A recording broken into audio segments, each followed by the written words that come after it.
Welcome to the first video. We are getting loaded up, ready to go. We're gonna be doing some coyote hunting, some scouting today, finding out where the deer are because in not too long they're gonna start shedding and we're gonna start finding them. Stay tuned.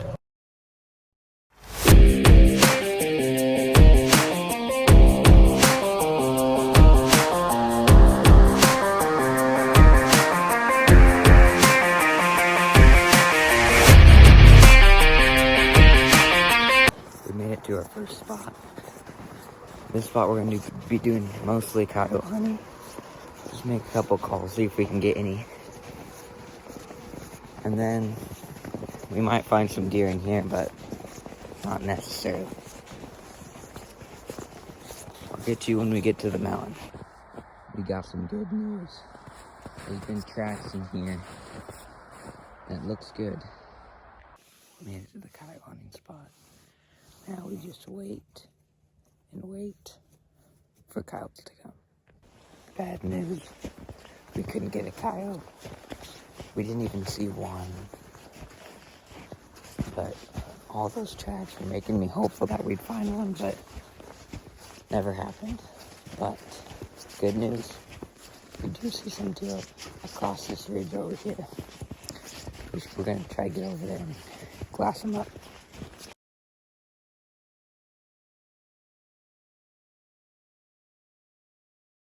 We saw 14 deer. Sadly, all of them were does. And I left my phone adapter in the truck, so I got some footage of them, but it's not the best. But stay tuned. We're done with this spot. We're gonna hike back to the truck. Head to the next spot. See you there.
We made it to my grandparents' house. We're pretty much done, but we're gonna head back to our house and we might find some deer there, but we're pretty much done scouting, and as of right now we have a total of 82 deer. But the bad thing, only 3 of them were bucks. So we found a lot and a lot of does. So 3 bucks. One was pretty big, as you probably saw on the camera. A good 3x4. The other 2 were really little, but I mean, it's better than finding 0 bucks, but we would like to have more. But stay tuned. On the way back, we might find some more. If we do, catch a video. But for now, adios.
to the house, we ended up with 111 deer. Only 6 of them were bucks, though. That's not a very good doe to buck ratio, but it's fine. We did find a really good buck that we could probably get easy and find his sheds, and that's a good place to get their sheds. Sorry I couldn't get all the footage of the bucks. We were kind of running around in a hurry with the truck, and I couldn't videotape them in time, but I got quite a bit. Now I'd like to move on to what we're running and what we're using, me and my dad, for the 2024 shed hunting season. So let's start off with the optics. My dad is using the Swarovski Pures, and they work pretty well. Along with the Leica Rangemaster 2700B, great for archery. I use the Vortex razors. They're pretty old, but man, do they work well.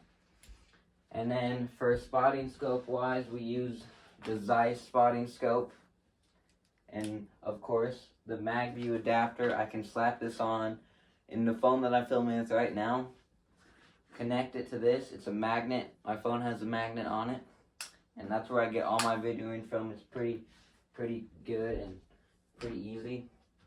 Next, our gun. We use the Christensen Arms 6x5, and we have it suppressed with the Solo Hunter case and scope case. And our scope is the Zeiss Conquest V4. Works pretty well. The zoom is pretty powerful on this. Yeah, works pretty well. Yep, this is one of my favorite guns. I've killed most of my animals with it.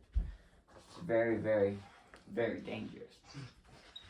Next, we could go to the backpack. My dad uses the QU backpack. I use a different one. It's not here right now. And then for videotaping, I use the Canon VEXA R11. It works pretty well. It's pretty lightweight, pretty easy to carry around. I can flip it open and take videos whenever I need to.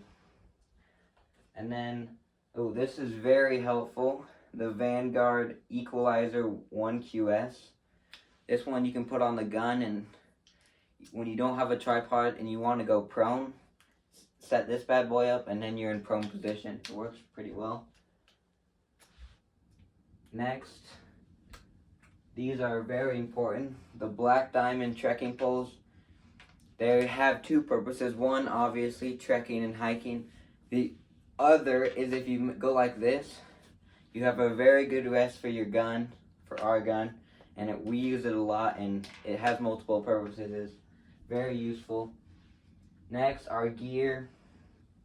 Me, myself, I like to be Team QU. I got the QU pants, the QU gloves, the QU jacket, which is right here. This one is pretty much good for like like April and May, for when we're really getting into shed hunting. And then, yeah, that's about it. My dad, he has a couple different ones. This one is really good for winter. It's the Sitka. It's very comfy, very warm. And then he also has the Kryptex, another rain jacket slash winter jacket. And then last but not least, mostly for rain, the QU. It's very useful. It does have a rip in it, but we fixed it a little bit. And then last but not least, these are very, very important for shed hunting. If you ever get lost or you need to report that you found a shed and have them help you or whatever, also very good for hunting. This has a long distance of connection, and you don't need service, so if you don't have your phone or it's out of service, these are very useful. The Midland walkie-talkies. We use them a lot, and we're going to be using them this year. And that pretty much wraps it up. That is what we have set up for this year's shed hunting. Thank you for watching. Please like and subscribe. God bless. Have a great rest of your day.